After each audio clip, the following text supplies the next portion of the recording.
Salutations, respected viewers. I'm George from Ireland, in front of Westminster Abbey. I'm not going to film myself because it's important I should be able to zoom in on this. It's one of the oldest churches in London. Some people say the very oldest.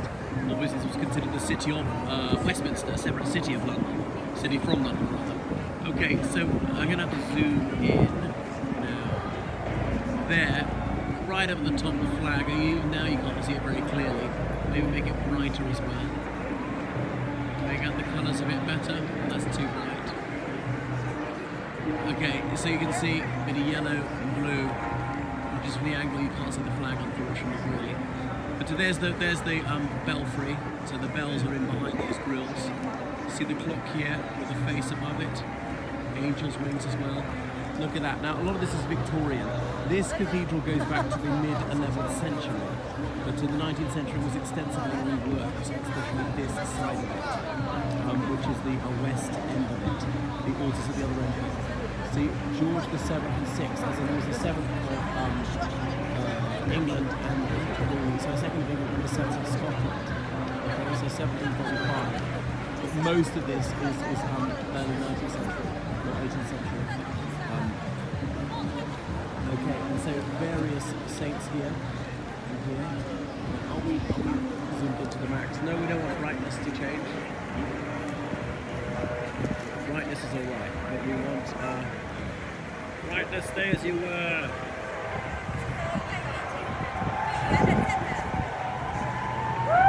Okay, and there's another saint there. More bells over here. The joy bells ring out for weddings. This is where Prince William and Kate Middleton got married. Look at the huge stained glass window right up there. These coats of arms. And on the right hand side, the 3 lions of England are an imagery of Normandy. Above this window here, another man's face. Now we come down to this lower section here. We're zoomed into the max. You can see more of these coats of arms. So this 4th one along the royal coat of arms. You know, the 3 lions of England, the fleur-de-lis of France, the lion and the unicorn, and then the royal coat of arms in the middle again. And then just to the right of that, the martlets, these 4 birds, and there's 5 birds, gold birds on a blue background with a cross in the middle, a symbol of the Anglo-Saxon monarchs. That's part of the coat of arms of University College, Oxford. Then you've got the portcullis on the next one to the right, and this horse and not to the rest. Right, so there you see various Christian martyrs below there. I don't recognise a lot of them, but actually if we go close I'll even be able to read them. But I'll read the inscription down here. May God grant to the living grace, to the departed rest, to the church and to the world peace and concord, and to us sinners eternal life. So it is open to the public, but obviously you have to pay unless they know you're a worshipper. So the Christian martyr of the modern era, Kolbe, with a skull beneath him. Maximilian Kolbe, a German monk who gave his life in the Holocaust, a Polish officer who was due to be starved to death as a reprisal for some prisoners who'd escaped. And Kolbe said, he's a married man, he's got children, please take me instead. So he was put into a room, locked up naked and given no food. He starved to death over several weeks, trying to make it as painful as possible. Anyway, his guards were really perturbed by his composure. They poisoned him in the end. They just couldn't stand it. Okay? Masaloma, I don't know her story, unfortunately. Luwum, we got it right, he's a Ugandan bishop who was killed by Idi Amin's regime. So there we have. Then this woman, Elizabeth, I don't know her story. Hand up in attitude of benediction. Martin Luther King in his clergyman's robes. He's obviously murdered by James Earl Ray, although Ray later retracted that. He was certainly murdered by white supremacists. Romero, that Nicaraguan bishop, murdered by the US-backed Contras, if I got that right. Bonhoeffer, a German anti-Nazi pastor of the Lutheran Church, who was hanged by the Third Reich in his dying days. Esther John, don't know her story, I'm afraid. Tabedi, and I can't read the last name, unfortunately.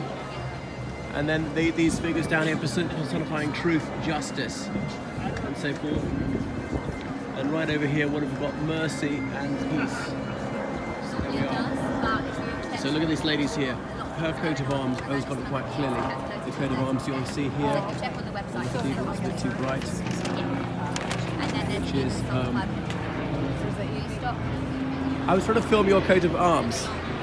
Okay, so it's got the, what's it called? The coat of arms of the Anglo-Saxon royal family and the Tudor rose.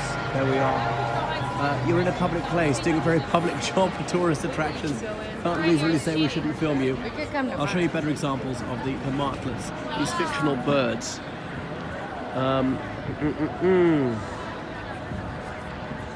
So these buildings all belong to the Church of England. We don't need to be zoomed in. We don't need to be zoomed in now. And Methodist Central Hall is just across the street. That is Methodist Central Hall. And despite it being a place of worship, it's not called a church. They always called it a hall. Because it's used for non-religious purposes sometimes, as in the first session of the United Nations General Assembly.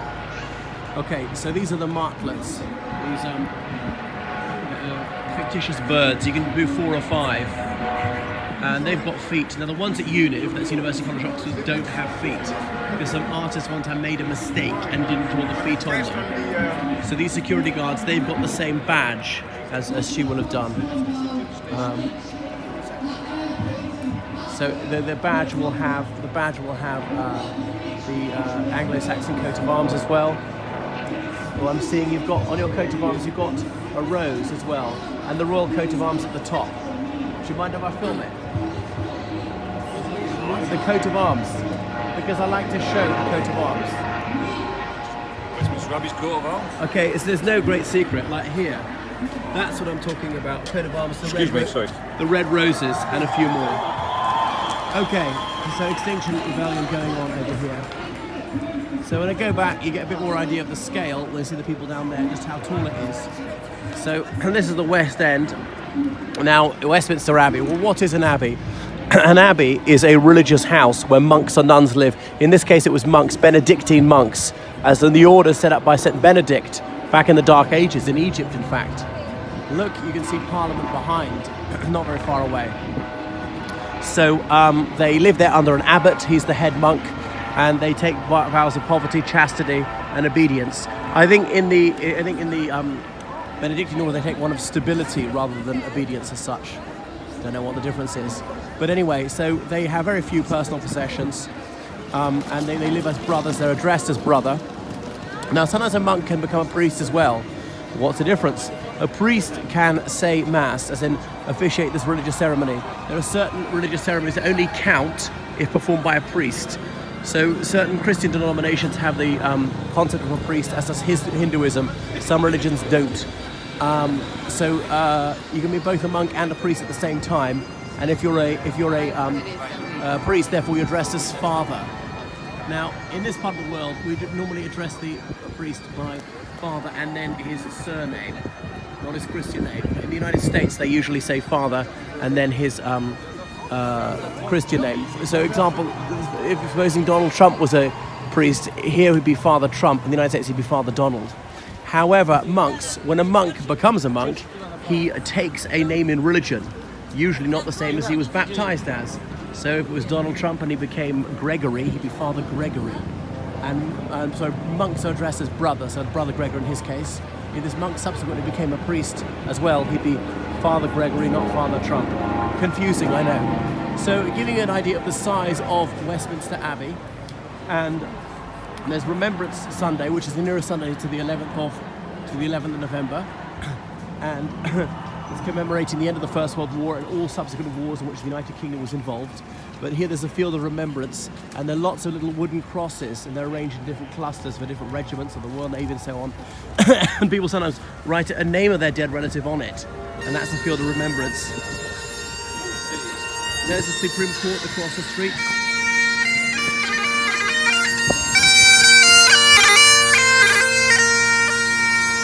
So I won't zoom in and show you all the detail here. Westminster Abbey is quite steep to get in, about £15. They've closed it temporarily, I think, because of the big protest. They don't want the protesters taken into the garden. Now, this church is St Margaret's Church, which is not part of Westminster Abbey. I know it's within there.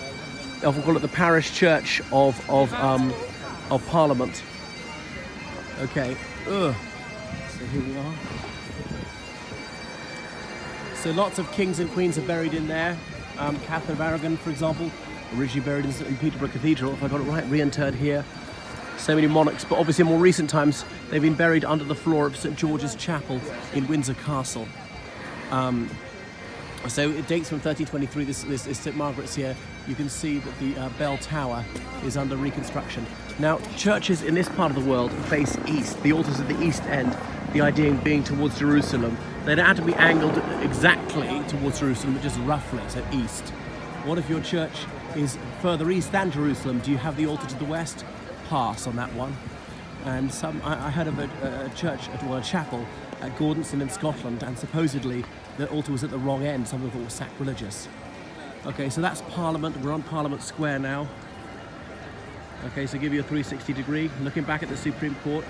The Supreme Court used to be London County Council building. The Supreme Court's only been in that building since 2005, if memory serves. So we're on Parliament Square. Looking at, there's Parliament dead ahead. There's Big Ben under renovation. And down there, that is Parliament Street leading onto Whitehall. The street was always called Whitehall, never Whitehall Street. As they're coming around here, getting a better view of Parliament, go in there free of charge, airport style security, watch the debates. You're not allowed to film or take photos. Now there are film crews who are filming there professionally, it's broadcast on television, but they just don't want people, ordinary people going in there and doing it. It would create a disturbance. Okay, so this is the back end of St Margaret's. There we go. And this is the back end of Westminster Abbey. We know where the altar is, we know where the wooden throne is. Anyway, King Edward's chair, because it dates the time of King Edward the Confessor, who died in January 1066, that year of 3 kings. And as part of this is where kings are crowned, kings and queens are crowned. It's so historic. Why is it so ridiculously bright? What's gone so wrong? Have I accidentally turned on a light or something like that? This is not that bright. Anyway, the sky is fairly white, but still. Alright, I might have to switch it off, but you're getting the idea about how close all these things are to each other. And there's a little rainstorm at a very inopportune moment. There, that's the back of Westminster Abbey. You can see rose motifs and portcullis motifs back here. I don't know why, if I angle it down slightly, it's not quite so bright. There are white clouds, but still, this is ridiculous. Anyway, we are at the very east end of Westminster Abbey. It's nothing like as tall at the east end as it is at the west end. Okay, so I'll cross over now. The police are out in force. Rather than really deterring crime, they hit this protest, which was always going to be non-violent.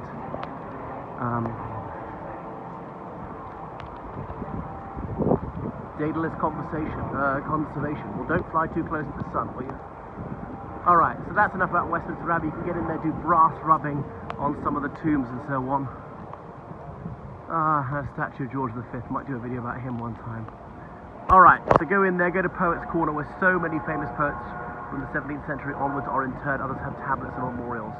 That's enough of Westminster Abbey.